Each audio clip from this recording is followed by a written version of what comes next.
The rain slammed against the windshield like a warning, but Angela Morris didn't slow down. Her shift at the county hospital had already drained everything she had, and all she wanted was to reach home before the storm got worse. Yet destiny had a strange way of placing people exactly where they needed to be, especially on nights like this. She turned onto a quiet road lined with darkened storefronts and empty sidewalks. Lightning flashed, bright enough to turn night into momentary day, and that's when she saw him. A tiny figure hunched near a bus stop bench, soaked through, shivering, and far too young to be alone. Angela felt her heart stop for a moment. Something pulled her foot onto the brake before her mind could catch up. The boy couldn't have been more than 8, maybe 9. His hoodie was drenched, clinging to his small shoulders, and he kept rubbing his eyes as if trying to wipe away rain, or tears. Cars splashed past, not slowing, not seeing, not caring. But Angela saw him. And something deep inside whispered that this was more than just a child lost in the rain. She rolled down her window. "Hey, sweetheart, are you okay?" Her voice was gentle, the same tone she used with frightened patience. The boy flinched, almost like he expected someone to yell. His gaze darted toward her, panicked at first, then softening as he saw her nurse scrubs and tired, kind eyes. I don't know where to go," he said, voice trembling. Angela stepped out into the rain without thinking, letting water soak her scrubs. She crouched to meet him at eye level. "What's your name?" He hesitated. "Tyler." "All right, Tyler. Are you lost? Did you get separated from someone?" He bit his lip, shivering harder. "I ran away." The words hit Angela like a second storm. Children didn't run unless they were scared, really scared. "Is someone hurting you?" she asked softly. Tyler shook his head too fast, the way people do when they're hiding something. His small hands twisted together, knuckles turning white. Angela exhaled slowly. "Listen, you're safe now. I won't force you to do anything you don't want. But I can't leave you out here. Let me take you somewhere warm. We can talk, okay?" The boy hesitated, glancing around like he expected someone to leap out of the shadows. Rainwater dripped from his eyelashes. Thunder rolled again, louder this time, and he finally nodded, almost defeated. Angela opened the passenger door and helped him in. She turned the heat on full blast. Tyler pressed his hands close to the vents, trying to stop the shivering. "Do you want something to drink?" she asked, offering the bottled water she always kept in her car. He took it but only held it, staring at the window with wide, fearful eyes. Angela drove slowly, giving him space. She debated heading straight to the police, or the hospital, but something told her to move gently, not push him too fast. After a few minutes, she tried again. "Tyler, can you tell me what happened? Why were you out there alone?" His fingers tightened around the bottle. "I didn't mean to run. I just had to leave." "From your house?" "Yes." "Did you tell anyone?" "Your mom?" "Dad?" Tyler swallowed hard. "I don't have a dad." Angela nodded gently. "Okay. What about your mom?" He didn't answer. She glanced at him from the corner of her eye. "Tyler, sweetheart, is your mom safe? Are you worried about her?" He blinked fast, tears mixing with the rainwater still on his cheeks. I don't know where she is." Angela's chest tightened. Something was very wrong. "Was she with you before you ran?" "No," he whispered.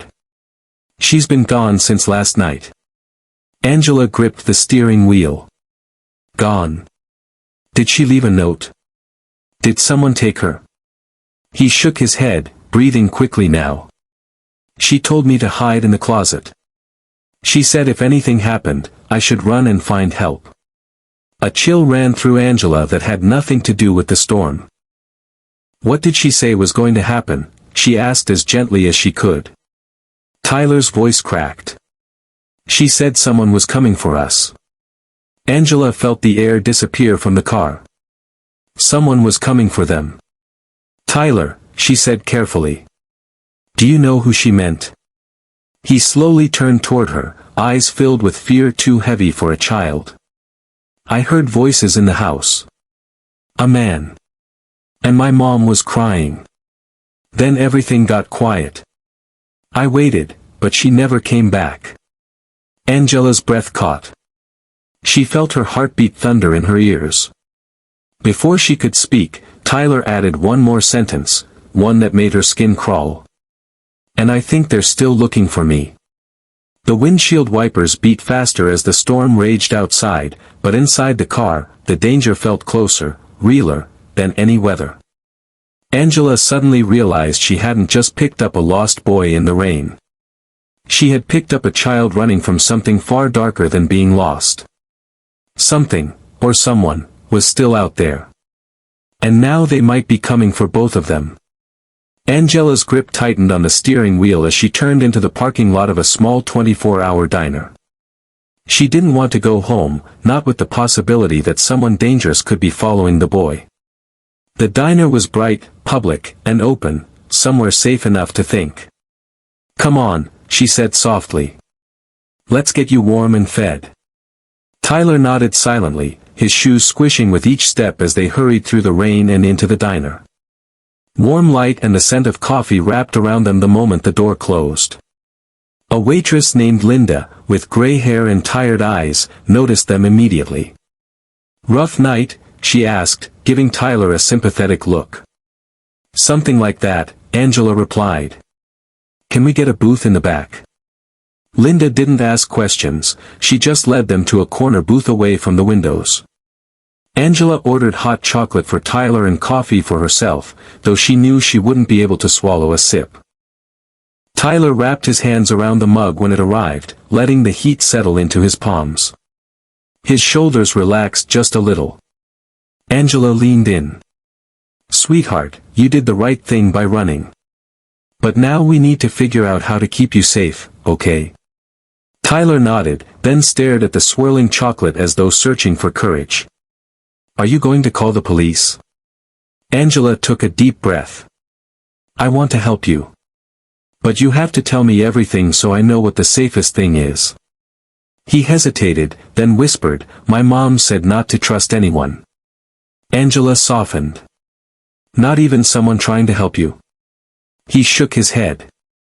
She said they might pretend. She said they might act nice until they got close. Angela's stomach twisted. Whoever his mother was afraid of, it wasn't random. Tyler, she said gently, why would someone want to hurt you or your mom? Tyler blinked, his lashes heavy with drying tears. Because of what she found. Angela leaned back slowly. What did she find? He swallowed hard. My mom cleans houses sometimes. Big houses. Last week she found a folder in one of them. She said it had names, papers, money. She told me she wasn't supposed to see it. Angela felt ice trace her spine. Was it something illegal? Tyler nodded. She didn't say everything. Just that people would be angry if they knew she saw it. And that's when the voices came. Angela asked softly. Tyler nodded again, hands trembling around his mug. Last night she woke me up and told me to hide. She gave me her phone but then took it back because she said they might track it. She told me to run if she didn't come back. Angela's throat tightened. What happened after that, Tyler? He blinked rapidly. I heard her scream. Angela felt the air leave her body. She reached across the table and placed her hand gently over his. He flinched at first, then let her hold on. You're safe now, she whispered. I promise. But part of her was terrified that promise might be hard to keep. Her thoughts whirled. Whoever had taken Tyler's mother might already know he was missing. They might be looking for him now. Going to the police meant exposing him. Staying hidden meant risking danger alone. She had to choose the right move. Before she could think further, the diner door opened, letting in a blast of cold air and the sound of thundering rain. Angela didn't look up, until she noticed Tyler freeze. His entire body went rigid. "Tyler," she whispered. "What's wrong?" He didn't answer. His eyes were locked on the man who had just walked in. A tall figure, soaked coat, sharp eyes scanning the diner, searching. Angela felt her breath catch as the man's gaze moved across the tables. And then, he spotted Tyler. Not with recognition, but with the sharp awareness of someone who noticed fear. Tyler ducked his head, but too late. The man began walking toward them. Angela's pulse skyrocketed. She forced her voice calm. "Tyler, look at me. Do you know him?" Tyler nodded, terrified. "He was in the house," he whispered. Angela reached into her bag and slid her phone into her hand. "When I say go, you run to the kitchen door behind the counter. Don't look back." Tyler's small hands shook violently. "What about you?" "I'll be right behind you." The man kept coming, step by step, eyes cold and certain. Angela slid out of the booth, blocking Tyler with her body. "Can I help you?" she asked, steadying her voice even as her heart pounded. The man stopped just a few feet away. Rain dripped from his hair. His expression was polite, too polite. "Evening," he said. "Sorry to bother you. I'm looking for a kid who ran off. His mom's worried sick." Tyler gripped Angela's shirt from behind, trembling. Angela stared at the man, searching his face, every instinct screaming that he was lying. "What's his name?" she asked. The man paused, only a second, but enough. "Timothy," he said. Wrong answer. Angela didn't wait. "Go," she shouted. Tyler sprinted toward the kitchen. The man lunged, but Angela shoved a table into his path, dishes crashing to the floor. The diner erupted in chaos, shouts, gasps, the clang of utensils. She dashed after Tyler, grabbing his hand as the kitchen staff stared in confusion. "Back door!" Angela yelled. The cook pointed instantly. They burst through the door into the storm, rain pelting their faces. "Run to the car!" Angela urged. They sprinted across the slick pavement. Angela fumbled with her keys, slid into the driver's seat, and Tyler scrambled in beside her. Just as she started the engine, the back door of the diner slammed open. The man was there. Running toward them. Angela floored the gas. The tires screeched, splashing water as the car shot forward. In the mirrors she saw him standing in the rain, watching them disappear into the storm. Tyler sobbed into his hands. Angela reached over and pulled him close for a moment. "It's okay," she whispered, though she wasn't sure it was. She drove with shaking hands, heading toward the only place she believed they'd be safe. And as lightning cracked across the sky, one truth hit her harder than any storm. This wasn't just about a missing mom. Tyler was the key to something much bigger. And someone was willing to do anything to find him.